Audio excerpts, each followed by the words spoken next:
রহমানির রহিম।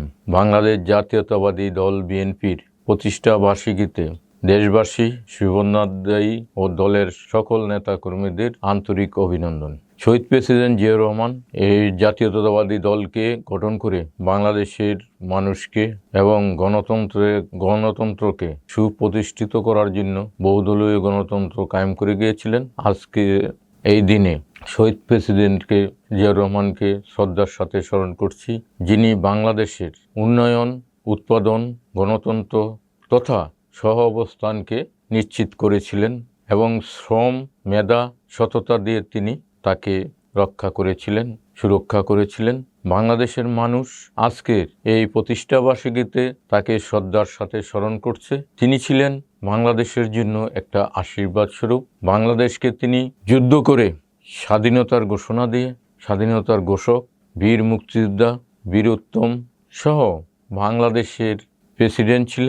এই দেশের গণতন্ত্রের জন্য উনি যে আত্মত্যাগ করে গেছেন, দেশি বিদেশি চক্রান্ত এই বাংলাদেশের অগ্রযাত্রাকে রোধ করার জন্য এবং বিএনপিকে নিচ্ছিন্ন করার জন্য যে চক্রান্ত করেছিল, সেটা পরবর্তীতে দেশনেত্রী বেগম খালেদা জিয়ার নেতৃত্বে এদেশে আবার গণতন্ত্র 9 বছর আন্দোলন সংগ্রামের মাধ্যমেই এরশাদ সরকারকে পতনের মাধ্যমে, স্বৈরাচার এরশাদকে পতনের মাধ্যমেই আবারও গণতন্ত্র এবং বাংলাদেশ জাতীয়তাবাদী দলকে পুনঃপ্রতিষ্ঠা করেছিলেন। এবং তারপরেও থেমে নেই দেশি বিদেশি চক্রান্ত, পার্শ্ববর্তী একটি দেশের চক্রান্তে। এই দেশে শেখ হাসিনার এমন কোনো কাজ নেই। হত্যা, গুম, রাজধানী, মামলা, হামলা সহ দিনের ভোর রাতে করে বাংলাদেশে একটি কলঙ্কিত অধ্যায় রচনা করে গিয়েছেন।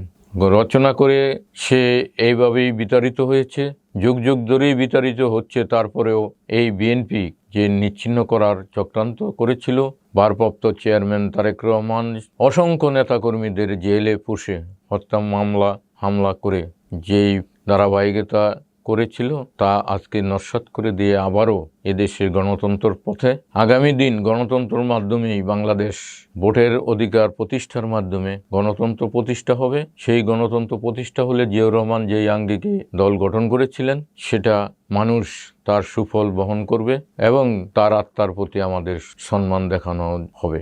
এবং বাংলাদেশে এই যতদিন এই দেশের মানুষ থাকবে, জিয়াউর রহমানের যে দল, বাংলাদেশ জাতীয়তাবাদী দল, সেটাই প্রতিনিধিত্ব করবে, গণতন্ত্র প্রতিষ্ঠা করবে, মানুষের যে অধিকার তা রক্ষা করবে, বাক স্বাধীনতা, ন্যায়পরায়ণতা এবং মানবাধিকার প্রতিষ্ঠার মাধ্যমে গণতন্ত্র প্রতিষ্ঠা হবে, আইনের শাসন প্রতিষ্ঠা হবে। আগামী দিনগুলিতে এই জাতীয়তাবাদী দল ভোটের মাধ্যমেই একটি গণতন্ত্র সরকার প্রতিষ্ঠার মাধ্যমে বাংলাদেশের একটি সুন্দর অবস্থান সৃষ্টি করবে। জিয়াউর রহমানের যেই আদর্শ, সততা, ন্যায়পরায়ণতা তা প্রতিষ্ঠা করবে।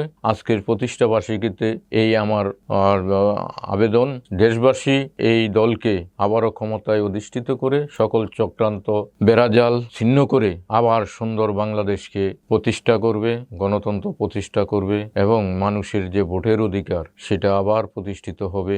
এই হোক আজকের প্রত্যাশা এবং আমাদের অভিপ্রায়। বাংলাদেশ জাতীয়তাবাদী দল এই প্রতিষ্ঠায় দেশবাসীকে আবারও সংগ্রামী শুভেচ্ছা অভিনন্দন জানিয়ে শেষ করছি। আল্লাহ হাফেজ। আমি মোহাম্মদ জাকির হোসেন খান, বাংলাদেশ জাতীয়তাবাদী মৎস্যজীবী দলের সাবেক যুগ্ম আহ্বায়ক, দপ্তর প্রধান এবং শতাব্দী টেলিভিশনের পরিচালক।